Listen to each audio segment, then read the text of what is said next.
Welcome al podcast de Palante Nonprofits. I'm your host, Andrea Ortega, y estoy super excited to dive into the world of nonprofits. In Spanglish. En cada episodio exploraremos temas como leadership, fundraising, compliance, utilizar tecnología para el cambio y mucho más. We are changemakers y estamos aquí para inspirar, educar and empower a las comunidades hispanas en todo el mundo.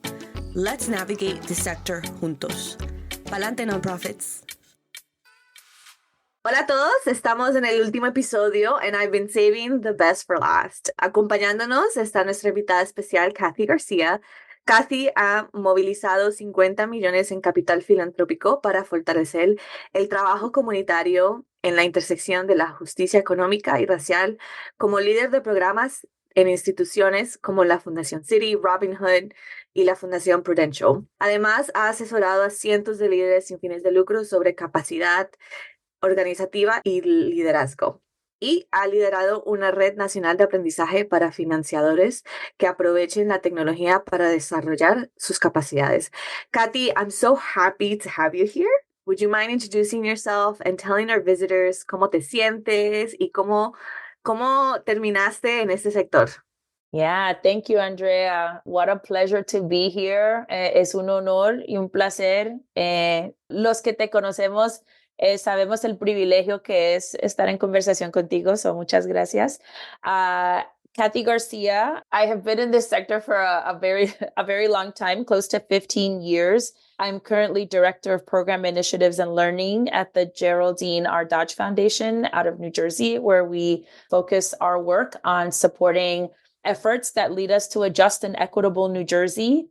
And I am a proud daughter of immigrants. Mi madre Esperanza. I always say that I'm Esperanza's daughter, and that is always the root of everything that I am. Somos de Colombia. Llevo toda mi vida en los Estados Unidos. Nací y me crié en Nueva York, pero pasé cada verano mis primeros 15 años en Colombia con mi abuela. And I always tell the story of the fact that when people ask how I got into philanthropy, I used to say that I got into it by accident, but I actually want to retract that story because I didn't get into it by accident. When I would get sent to Colombia every summer, my mom had this thing where we had to fill a maleta full of our excess clothes, books, supplies, whatever we had that was extra needed to go into this maleta. And I couldn't understand why, until she explained when we got to Colombia that we were giving our excess to folks who needed it and to other family members who might have needed it. And when I think about this idea of being philanthropic, of being communal with each other, I've seen it. I had seen it growing up. I had seen it and experienced it with my grandmother, with my aunts and my uncles and my mom.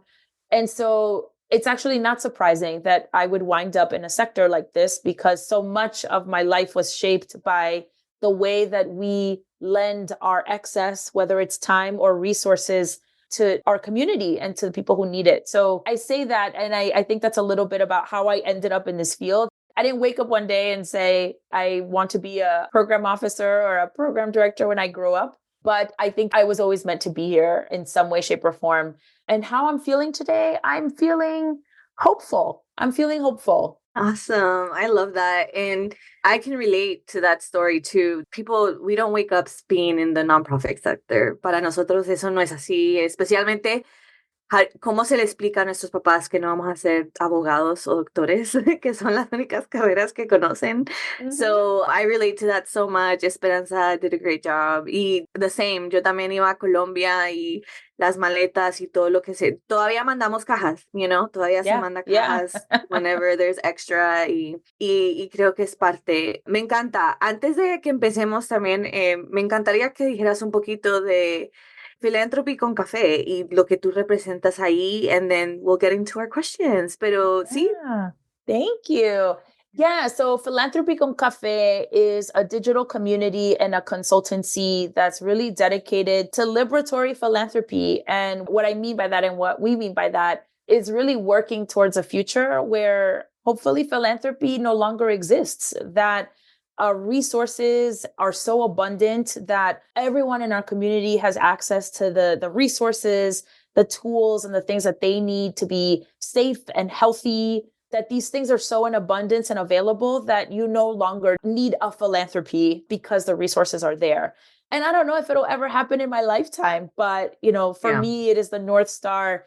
And it was launched in 2021, and it's really turned into a large digital community of funders and folks that have been in philanthropy, particularly people of color who are in philanthropy, who are really wanting to do this work differently and also want to shift the narrative of what philanthropy is and change the story of who gets heard in philanthropy and whose voices get amplified in the sector. I love that. I mean, you and I could talk forever about, philanthropy being very white-led. And this is why I wanted to have you on my show, porque para personas con las que yo trabajo, estamos en el lado de las nonprofits y tú estás en el lado de funders, de, being a program officer, te ayudas a decidir dónde va la plata, dónde van esos recursos, dónde va todo eso. Y como tú sabes, es un mundo muy blanco, muy, muy, muy cerrado. Y es una de las cosas que people ask me a lot. How do we get into those rooms, And I think that leads us to a lot of the questions that we have. But, I might or may not ask you more questions about like philanthropy as a whole, porque si están escuchando, my listeners are probably nonprofits y de líderes hispanos, y el mundo de filantropía, como aprendí de Katy, es su propio mundo. No, está el mundo de non-profits y nosotros aquí estamos en el lado de servir, de going on the ground, and then there's these people making choices, on behalf of us, or, y es un mundo totalmente diferente. Y Katy is someone that's been in there for a long time, and just want to thank you for being here today, porque es una conexión que tenemos que hacer con nuestros líderes hispanos. Yeah, so when I get started, la primera pregunta que tengo es, ¿cómo ves que evoluciona el papel de las organizaciones hispanas sin fines de lucros en la próxima década? ¿Qué es lo que estamos viendo cambiar en filantropía? ¿Cómo crees que vamos a evolve en ese sector? Yeah. Bueno, para mí lo primero es que no somos la minoría. Y yo creo que por mucho tiempo en los Estados Unidos la historia de que el latino es una minoría, that we're a minority, I think that is more and more becoming false. Hay 62 millones de personas en los Estados Unidos con descendencia latina, 62 million of us, of which 67% of that figure is US born. Latinos are the second fastest rate of any major racial and ethnic group in the United States electorate since the last presidential election, second to Asian Americans. And in 2021, I think the figure was that close to 30% of all new businesses were started by Latinos. So clearly, we have a large electorate. We are very much contributing to the growth of the economy in this country. And 62 million people is not a small figure. And so I do think that, while perhaps as a percentage, we might still technically be a minority, we are a growing majority and a fast growing majority. And so I think that also means that there's a mindset shift that has to start to happen for us as we think about our community and how we start to show up for each other. And also recognize that, like, even though we are this growing community, we continue to struggle economically, educationally, in terms of access to capital for these new businesses and entrepreneurs. The pandemic and COVID-19, showed us how deeply racist and xenophobic our healthcare system is and the way it impacted Latinos in particular. I think in New Jersey, there had been a stat where, and I probably have to go back and confirm it, but close to 1 in 3 Latino fathers in New Jersey either died because of COVID or had a severe sickness and severe disability as a result of COVID. And so if you think about it, it's a generation of papás y padres que ya no tienen ese mismo, no tienen, they don't have their health. Yeah. And many of them who are no longer with us, right? And so I say that to say that even though there are things that we are doing that are improving, and we're clearly doing a lot, our community continues to suffer. And as we know, we're not a monolithic community. Somos una gente súper diversa, racially, ethnically, culturally diverse. And, for me, what that means is that the need for nonprofits that support the multitudes of our community is going to be incredibly important. We are already seeing that a lot of Latino communities are underserved because they don't have, culturally and language competent ways to serve them, this disparity is only going to continue to grow. And so I think for us, and when I mean us, I mean the broader Latino community who work in the social impact space, this is a huge time and an opportunity for us to put those ideas forward and to think about the ways that we will be, and also working with each other. Because I think often what I hear from a lot of nonprofit partners is that folks are doing kind of some work here, and some folks are doing work over here, and some folks are doing work over here. And I think to the extent that we can start to connect those dots together and work together to be stronger, and that's something that philanthropy has to do a better job at too. I think that that's one of the things that I see as a trend. So all of that to say that there is enormous, immense, and tremendous opportunity for the social sector and for the impact sector, specifically the Latino-led nonprofits and the social impact sector. I love that. And mis clientes recientemente han sido hispanas, like líderes hispanos de nonprofits, grassroots. Y, yo hablo el idioma, todo así Spanglish y todo, y nos podemos entender. Pero, tengo clientes trabajando in the fields. Y cosas que tú dijiste como ser diverso, there's so many dialects within, and es interesante porque hay veces hay plata para ayudar, hay programas para ayudar, pero si no podemos comunicarnos y abrirnos y conectarnos, ¿no? They have to trust people. Entonces, es súper interesante el trabajo que están haciendo, por ejemplo, con migrant farm workers aquí en Florida. Y sabiendo que ellos no solamente son hispanos y latinos, pero son de una very small community que hablan un cierto dialect. Entonces, hace el mundo de ellos más pequeños de lo que ya es, pero hay gente tratando de trabajar con esas comunidades como nosotros y tenemos que ser nosotros, porque si no, la confianza, las cosas culturales, saber, yo no soy de las que le gusta decir hola mi amor, pero hay veces está ese cariño y uno tiene que saber, no responder mal, sino o sea, tenemos tantas características que solo está en nuestra cultura que saber manejar el body language que nosotros hacemos, o sea, so awkward when I want to hug everybody and kiss people on the cheek. And then, and like cosas así pequeñas que nosotros entendemos siendo hispanos, Sí. todo eso influye cómo funciona el trabajo, cómo podemos reach more people, especialmente en comunidades. Y algo que me encanta que dijiste lo del número, porque ¿cuántas personas or organizations write, we're going to help minorities, we're going to help underserved people, and they're not the right people to do that. They're not the right people to do that. So how do we get the money to the right hands? And one of that is realizing we are the number now. Like we are not, como tú dices, somos a little bit more the majority y ya tenemos más poder y colectivo para aplicar para estas oportunidades que hay y entrar a ese cuarto. So I love it. Gracias. Thank you so much for sharing those statistics. It's unbelievable cómo hemos crecido. La segunda pregunta, ¿de qué manera, y hablaste un poquito de eso en la colectiva, pero de qué manera pueden organizaciones non-profits de, hispanas aprovechar esas conexiones comunitarias y con esa evolución, ¿cómo podemos entrar más a ese mundo filantrópico? Ya, bueno, como yo empecé a decir un poquito al principio de esta conversación, que yo siempre me acuerdo cuando era niña, cuando viajábamos a Colombia, que mi mamá insistía en que lleváramos nuestro poquito de exceso, pero exceso que venía con cariño y con amor para nuestros seres queridos y a nuestra comunidad.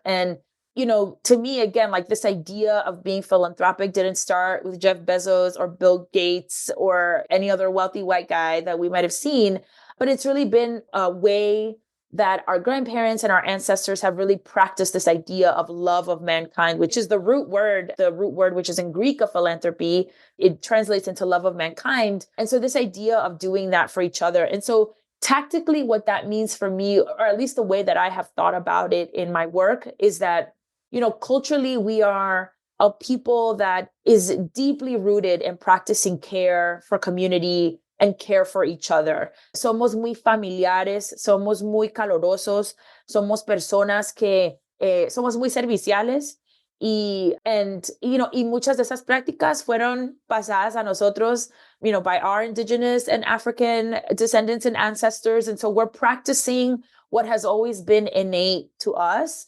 I think that for me is a strength that we can lean on, this idea of being familial, this idea of building community, especially at a time where, especially for a lot of people in our community, there's deep distrust of large agencies and government institutions. And oftentimes that prevents many Latino individuals and families from seeking resources, seeking support. And I think that's why even something as simple as being able to speak the language or being able to share an empanada or una arepa, because that like we be in the same food, there's this connection there. It may seem simple, but these are things that I think give our community a sense of connection and a sense of trust. And I do think that as the barriers and the challenges for Latino communities across the country become even more and more pronounced, this idea of building trust is going to be even more important. So I would say, for us, it's really like leaning into that cultural strength of care, of love, of community for each other. I also think, like another thing that I always think about is how for Latino communities, or, I'll speak for myself. I grew up in a 1-bedroom apartment with 7 people in New York City. And my mom learned to make $1 out of 10 cents. And so we are a scrappy people because we have to be to survive in a new country where we don't know the language. And so I think that there's a creativity about the way that Latinos really think about problem solving that I also think we need to be leaning more on, right? And what does it look like for us to be creative? What does it look like for us to kind of bring that kind of, survival skill set in some way, shape, or form to our work and do it in a way that, again, I think honors, like, for instance, if anyone ever approached my mom and said that she was low income or poor, she would look at you crazy because even though we didn't have a lot monetarily, from her perspective, she was rich in community. She was rich with people around her that would support her. She was rich in like her smarts and in her wits. And so for her, those things were wealth and were tools and were resources that she could use to navigate the United States. And again, a new country and a new language. So I'm saying all of that to say that I think there's a scrappiness that our community has and a creativity that we have that I also think we need to be leaning on and be proud of that, and go into it. I also do think, and, I could talk about this forever and ever, but there's this like very unscientific theory that I have about Latinos often being relegated to being like the worker bees, like the people who just have to put their head down and be thankful and work, work, work. And I reject that. I think our people are visionary. I think our people are bold. Our people are creative. And I think we have to demand the space to be that, even if it makes other people uncomfortable that we're kind of getting out of that narrative. So my 2 cents on that question for what it's worth. I love it. Y para los que están escuchando, los mejores líderes de una nonprofit que yo he conocido son creative. That's literally what everyone does. Yo creo que regardless of the culture, a nonprofit executive director has to make lemonade out of strawberries. Mm-hmm. Like, and I agree with you en el sentido de que we are so creative. Y todas esas cosas, esos ejemplos que diste, está dentro de nosotros y deberíamos de shift esa energía a los que reciben, como que siempre están ahí recibiendo los servicios y no. Nosotros tomamos las decisiones de nuestras necesidades. Otro punto que me encantó, que no te quería interrumpir, era lo de las empanadas. O sea, si tú quieres atraer al público, it's not free pizza day. It's trae empanadas colombianas con ají. Yeah, con ají, that's right. And no sé por qué se me vino a la mente cuántas veces yo también, a lo mejor, running my own nonprofit, cometí ese error de, pizza's cheap and they deliver it. Pero, man, like, atraemos a la comunidad con nuestra comida, nuestra música y toda esa parte cultural, crea más enlaces. Me encanta que esa como que sea, cómo podemos hacer esas conexiones culturales. Para la siguiente pregunta, voy a cambiarla un poquito a lo que habíamos hablado, pero, o sea, creo que es un momento perfecto para decir cómo ¿cómo tomamos todo lo que acabas de decir y lo que acabamos de hablar, Katy, to turn it into funder money Yeah. and donor money? Like, ¿cómo? Okay, we have the heart, tenemos la creatividad. What are some steps or like tangible things que podemos hacer para entrar a ese mundo de Filantropía. philanthropy or even major donors, you know? Porque la otra cosa es, sí, la estadística de que nosotros, creo que la estadística recientemente es que Hispanics are the ones to most give to like GoFundMe or family campaigns. We're one of the biggest, but like, of course, that's very crowdfunding, small pocket, but like, how do we get into the world of big money? How do we do that, you know? And I think it involves probably more creativity and a lo mejor diré mi parte al final, pero por ejemplo, solamente creatividad y adaptability, porque algo que yo trabajo con mis clientes es they have their passwords and everything en una agendita. And I'm like, Yeah. no, we are going to have to move from the agendita to better systems and everything to kind of like even start thinking bigger. That's just an example of mine, pero I would love to know how you feel like we can start turning this into bigger money, bigger opportunities. Claro, ¿no? Y es una buena pregunta. Bueno, primero que todo, yo sí digo que muchas de las instituciones filantrópicas también tienen mucho trabajo que hacer para que estemos más conectados a la comunidad. And I don't actually think we do a very good job. And so I say that because I think it is a two-way street for both funders and the nonprofits to meet each other and to figure out where like that middle meeting is. I do think that one of the things as a funder that I think is always really helpful is to understand and hear the story of your work beyond just the numbers and the impact, which is important, but the story itself, I think, is really important.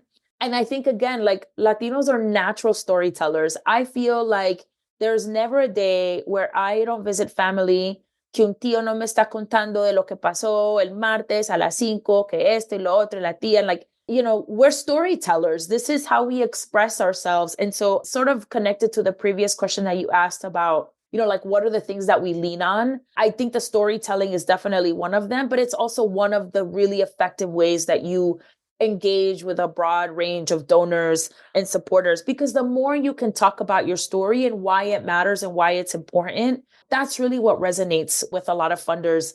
And funders they are constantly getting asked by nonprofits, right? Like they're constantly getting pitched. Think about it that way. They are consistently getting pitched, you know, for funding. And so if you're getting dozens of requests on any given day, I think the request that's going to stand out the most is the one where the story is really resonating with you. So I would say like one very effective tactical thing is to think about the story that you want to tell about your organization. What's the thing that you want, you know, this funder to walk away knowing about your organization? I would say the other thing, and I'm really glad that you talked about like philanthropy sort of increasing its diversity a little bit, because I do think that we as a sector look very different than we did even 5 years ago. A lot of folks in philanthropy now are very much part of the communities that they're serving. They live in those communities, or they have experience with those communities, or they are a part of that community itself. And so I do think that, you know, if there are people or there are folks in the sector that you admire, that you see that are working in these roles, you know, I think it's a good practice to just reach out and ask if they'd be willing to have a conversation with you, even if it's 20 to 30 minutes, to just say, hey, I'm really interested in figuring out what it might look like to enter like the sector, or what it might look like for, you know, actually, I'll go one step further and say, I'll give you a thing that I think funders really appreciate, and then a thing that they don't appreciate. One thing that they appreciate is that we love to talk about the work, and we love to talk about what we're seeing. So if you want to learn, we are game to talk about what we're learning and what we're seeing in terms of trends. What I will say is that oftentimes, like I've received inquiries from people who've not done a single Google search on anything that I've worked on, or any of the or any of the organizations that I've worked on, or even the organization that I'm currently working in. And so I do advise people to just take a minute and do a quick Google search, so that you can at least have some kind of a common ground and a connector with this person when you're reaching out to them. most program people and most foundation people are willing to talk to you. I think, again, if you keep it really short and concise and targeted, but also like demonstrate that you've done a little bit of your homework so that way, there's more of an opportunity for you to get connected. I think the last thing I would say is if you have partner organizations or other nonprofits that you work with that are funded, ask them about their funders. Ask about who else they think that you should be talking to. I will say that I have heard from nonprofit partners that sometimes this isn't easy. And again, this is where I think philanthropy could do a much better job, because I don't think we do the best job at eliminating some of the like competition that happens when it comes to applying for funding. But I do think that, if there are organizations that you respect, that you have good relationships with, I think it's worth having a conversation with them about who they might be able to introduce you to so that you could start to have these conversations. So those are some like couple of tactical things I would recommend, but there's a lot of ways to go about it. I love it. Estaba escuchándote and I was just trying de hacer la conexión con, the way we are con nuestros vecinos, right? So treat our, empezar a hacer esas conexiones con otras nonprofits, otras organizaciones y no verlas como competición, sino como nuestros vecinos y cómo podemos collectively, hacer esa conexión con esta gente que toma las decisiones. Una de las cosas que hablé la última vez con una organización es, look at their 990s, they're not your competition, they're an organization que está haciendo a lo mejor el mismo trabajo, pero en otra área geographic, in another geographic area. Yeah. So, get to know who's funding them y cómo están haciendo todo y cómo están haciendo su storytelling, o sea, cómo se están posicionando en el trabajo que están haciendo. We are great storytellers, y a pesar de que somos super great storytelling, tú también utilizaste la palabra data, impacto, and everything. So making sure that we're not, una de las cosas que sí es como diferente es how do I measure love and joy? The first generation graduate of someone's family, I can't measure that. And we might not even see the long-term return of investment until we can say they broke the cycle of their family, of poverty or whatever. But you can try to measure and tell another story of how they got there, who they're helping now, and just really digging deeper into the stories. It's something we're good at, and we need to put it on paper. Tenemos que ponerlo, tenemos que escribirlo, porque cuántas personas, oh my God, I fight con mis clientes porque me cuentan cosas emocionantes, and then I'm like, where's the video? ¿Dónde está en tu social media? ¿Dónde está en tu one pager de tu organización? No lo tienen. They're all here or here. Claro, no, hay que documentarlo y hablar de la historia, amplificar la historia. Yo creo que a veces nosotros somos un poco penosos y no queremos seem like we're bragging. And this is another thing I'm going to reject for 2024. Let us be our own biggest champions. Let us be that for our organizations too, because our organizations are doing really incredible work.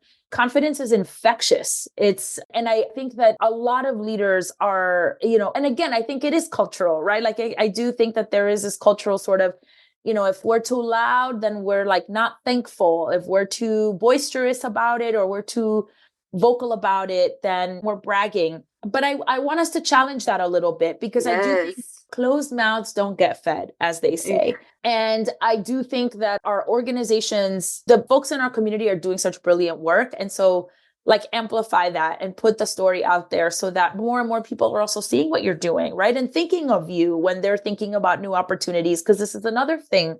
Funders are constantly scanning the landscape for new opportunities that they might not even have known about, but that, they might have extra resources and then they want to be able to give it to you. And they're not going to know about you if that work isn't amplified. So I'm with you. Document the stories and tell them and then tell them and tell them again. Me encanta. Wow, that was amazing. I'm just tengo tantas ideas and y cosas que quiero decir porque we need 9 episodes. We need a whole season alone just to talk about this. Yeah, and this is just talking about apenas solamente estamos hablando de funders y donantes, pero you know, how do you tell the FDA or the USDA we're helping people, when their grants are not written, when federal grants are not really written para esas historias, like Yeah. there's this whole, I need a shirt with the saying, but more money, more problems. And that's Mm. why sometimes it's hard for organizaciones like, Hispanic grassroots to apply to these big opportunities aside from like human capacity, pero sí, no sabemos, hay veces como reportar nuestro propio success y poder Claro. hablarlo en ese lenguaje de data and impact and return of investment. Y eso es algo que deberíamos aprender. Ujú. Pero al mismo tiempo me encanta that like also amplify the story. So like if you document it correctly y la sabes literal vender, which is like marketing, like, o sea, tenemos para mí tenemos la fundación, tenemos todo, now tenemos que organizarnos. Like, nuestra evolución viene en getting ourselves out there, en hacer un poquito de research sobre el Google. Ujú. No depender de la vecina que me va a introducir y nada, ¿no? Hacer un poquito de Google y tomar como ese step de manifestar que nosotros sabemos nuestra comunidad y el trabajo que hacemos y nadie más lo puede hacer como nosotros porque sabemos qué traer al evento, si estamos tratando de atraer cierta comunidad y ganar el trust. So, like, poniendo todo eso en paper, why should we get the money to work with this community? And it's Ujú. because we know them, porque conocemos su cultura, de dónde son, porque vamos a traer las empanadas y no la pizza, and just little things like that. Like, we should own it and we should really document it to get that. I want to be, really respectful of our time and our listeners. And so instead of kind of the last question, I just want to kind of open the floor. Like, is there anything else you would say around like to nonprofits en el sector hispano sobre el futuro y cómo deben, maybe the word's not attack, but like tackle all the different things that exist in philanthropy in the sector? Yeah, anything for our Hispanic listeners que a lo mejor no hemos dicho, and then we'll close it off. Yeah. Well, this has been such a great conversation, Andrea. Thank you so much for having me here and letting me have a conversation about this in all my broken Spanglish glory. And I hope your listeners found it valuable. I mean, I would say, so actually one quick plug I will give, which is like a tactical recommendation. I'm going to shout out my dear friends at Hispanics in Philanthropy, and they have a fabulous crowdfunding platform called HipGive, que es una plataforma bilingüe de herramientas digitales que ayuda a fomentar aportaciones y proyectos de impacto social. So, if you are a project and let's say you're a bilingual project, this is a platform that allows you to put that project and crowdfund and crowdrise for it. So I just wanted to put it out there because I think it's just a great tool to know. And a lot of people actually don't know about it, but it's a great tool to have. And that leads me to the second thing, which is I think cuando se pueda usar la tecnología para hacer tu trabajo un poco más fácil. Hay muchas herramientas que existen para tratar de hacer tu trabajo un poco más fácil. Entonces, and I feel like Andrea, you probably know them even better than I do. So if you want the full list, you pay Andrea so that she can like work with you to go through this. But I think, use technology as a way to really help to manage your time and to balance all the different things. I would also say, to really like as organizations and as nonprofits, lean on each other. Esa solidaridad es importante, no solo para que ustedes crean esa comunidad, pero para que también encuentren esa fuerza del uno al otro.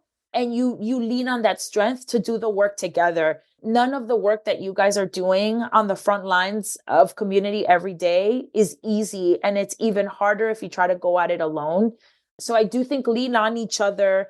I will also say that funders like to see when nonprofits work together, because then it means that it gives us greater trust in the organizations being able to work with each other. And so I would also just say like, that's always something that funders tend to like to look at, but lean on each other. Don't feel like you have to do this alone. Yeah, I would say those are my three things, and keep at it and keep amplifying your stories and keep stepping into your power. Like the work is so necessary and it's so needed. And if you're not the only one doing the thing, that's okay. You should be one of 10 people doing the thing. because the demand is so huge and the need is so great. So I'm just excited to hear of all the incredible things that come out of the clients that you're working with, Andrea, but also just any of the listeners. I'm always happy to hear stories. So if people want to share them with me, I'd love to also just hear. Yes, definitely. Hay que crear un espacio, maybe a WhatsApp con reglas for Palante Nonprofits, porque, cuando decidí que iba a estar con el market, the Hispanic market, algo que tenía muy claro es que yo iba a tener que también adaptarme. Me ha tocado abrir grupos de WhatsApp, porque la verdad es que ahí estamos siempre comunicando con nuestra gente en otros países, o me responden más ahí que por un correo. So don't be, y eso es something that you can document. Our community has a WhatsApp with 5,000 members, and put it on your grants. And, when they ask, how do you know the community? Like cositas así que nosotros hay veces a lo mejor no pensamos en comunicarlo o documentarlo, pero es toda esa creatividad de cómo nos comunicamos y todo eso debería de estar en papel y debería ser parte de nuestros procesos y todo eso. This was great, Katy. Quiero agradecerte por tu valioso tiempo, por compartir tus conocimientos y experiencia con este episodio tan importante. A nuestros listeners, recuerden subscribe a nuestro programa y no se pierden. Sí, vamos a hacer una temporada 2. Este era el último episodio, Save the Best for Last of Season 1. Y gracias, Katy, por estar. Y síganla si quieren en LinkedIn o escribirle Filántrope con Café. Pueden visitar la página web. Pero gracias, Katy. Thank you so much. Muchas gracias, Andrea. Bye.